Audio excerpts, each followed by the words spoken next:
You've seen the headlines, you've heard the noise. But in this video, I'm going to show you exactly why the Trump administration's new moves will be the most brazenly corrupt in American history.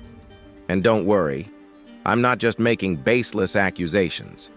I'm backing everything up with facts and, believe it or not, Trump's own words. Let me show you how the billionaire-backed system that Trump is building isn't just bad for ordinary Americans, but it's specifically designed to enrich the already wealthy. This is a system built on corruption, power, and wealth hoarding. All right, let's set the stage. Here's a fact that I want you to keep in mind. Trump administration is not just any government. It's a billionaires club. Pure and simple. From Trump himself to his closest allies, his cabinet members are overwhelmingly the ultra-wealthy. I'm talking about people who don't just have money. They've got billions. First, let's talk about Trump. Know him as a billionaire, and that's fine. He has the wealth, but it's what he does with that wealth and who he surrounds himself with that paints the bigger picture. Elon Musk, one of Trump's largest donors, worth around $300 billion, is a prime example. Musk invested heavily in Trump's campaign, a whopping $300 million. But why? Think about it. For someone like Musk, that kind of investment is just a stepping stone to greater influence, more power, and a seat at the table with the world's richest and most influential. But Trump's not stopping there. His picks for his cabinet are a who's who of billionaires or near billionaires, from Vivek Ramaswamy to Howard Lutnick, who is worth about $2 billion. Stephen Witkoff is in the mix too, with a modest $500 million in comparison to others, but still a part of the ultra-rich club.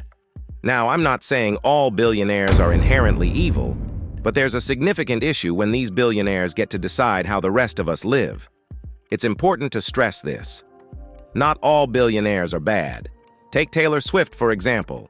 Yes, she's a billionaire, but she's used her wealth to help the people around her. Truck drivers, concert staff, even her fans. Same with LeBron James, who's pledged millions for scholarships and even worked on housing projects. These people use their wealth to lift others up, to make a difference. But the type of billionaire we're dealing with in Trump's cabinet, that's an entirely different beast. These are the billionaires who have a vested interest in making sure the system stays rigged in their favor. They want to entrench their power. They want to hoard wealth, and they want to do it all at the expense of everyone else. And that brings us back to the key players in Trump's administration: Musk, Ramaswamy, Lutnick, and the others. They're not just there for personal gain, but to make sure their power extends into the future. Whether it's creating new opportunities for themselves or dismantling the protections that make sure regular folks are treated fairly, these billionaires have one goal: to ensure that they never lose their grip on power. Let's look at Musk. He's a prime example of a billionaire who uses his wealth to build his empire, often at the expense of others. Musk's decision to buy Twitter wasn't just about making a business move.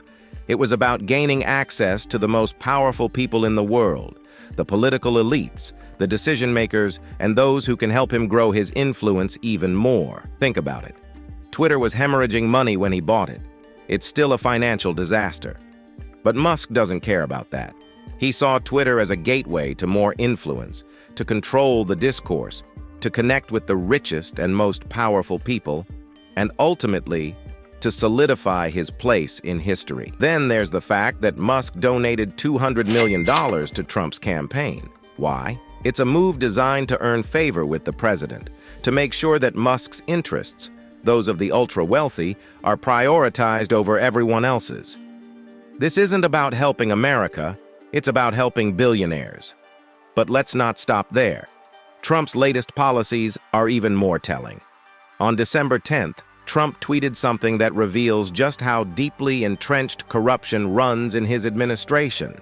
He said, "Any person or company investing $1 billion or more in the United States of America will receive fully expedited approvals and permits, including, but in no way limited to, all environmental approvals." Let me break this down. Trump is offering billionaires a free pass to bypass the very rules and regulations that the rest of us have to follow. Environmental protections? Gone. Safety regulations? A thing of the past. As long as you have $1 billion to invest, you can have all the permits and approvals you need, fast-tracked. Forget the environment, forget worker safety. This is about making sure that the rich get richer, faster. And don't think for a second that this is just some hypothetical policy. Trump is openly saying that he will use the levers of power to dismantle protections for the average American, all to benefit the ultra-wealthy. Let's take a closer look at how this works in practice. Do you remember the Foxconn deal in Wisconsin? Trump was all about it. He said Foxconn's massive investment would be the eighth wonder of the world. The deal involved a $10 billion investment from Foxconn, with promises of 13,000 new jobs and a state-of-the-art manufacturing campus. Well, here's what actually happened. The campus turned into nothing more than 4 buildings and a giant glass sphere. The promises of thousands of jobs, they never materialized. Instead, Foxconn created just a fraction of the jobs it promised, and the people of Mount Pleasant, Wisconsin, were left holding the bag. They spent millions of dollars building infrastructure, buying land, and preparing for a project that never came to fruition. Now, the town is facing over $300 million in debt, and Foxconn is paying property taxes on land worth far less than what it was originally valued at. This is the direct result of a lack of oversight, a lack of accountability, and the kind of policies that Trump is pushing for. A system where billionaires can fail upwards while the rest of us pay the price. And this is exactly what's at stake here. This isn't just about a few bad cabinet picks. This is about a long-term vision of America where the ultra-wealthy have free rein to operate without oversight, without regulation, and without consequences. A vision where billionaires get to call the shots, and the rest of us, well, we're just left behind. We're talking about a system where the rich get richer, where environmental protections are gutted, where worker rights are trampled, and where the voices of regular people are drowned out by the money and power of billionaires. That's the world Trump is building, a world where the ultra-wealthy like Musk, Ramaswamy, and others control everything, and the rest of us are left to fend for ourselves. So, what does this all mean? It means that we're heading down a dangerous path. A path where the ultra-rich control every aspect of our lives, from the policies that are enacted to the regulations that govern our economy. So if you agree with what I'm saying, don't forget to like, subscribe, and share this video. The more people who hear about this, the better chance we have of pushing back against the corrupt system that's being put in place. Thanks for watching, and I'll see you in the next one.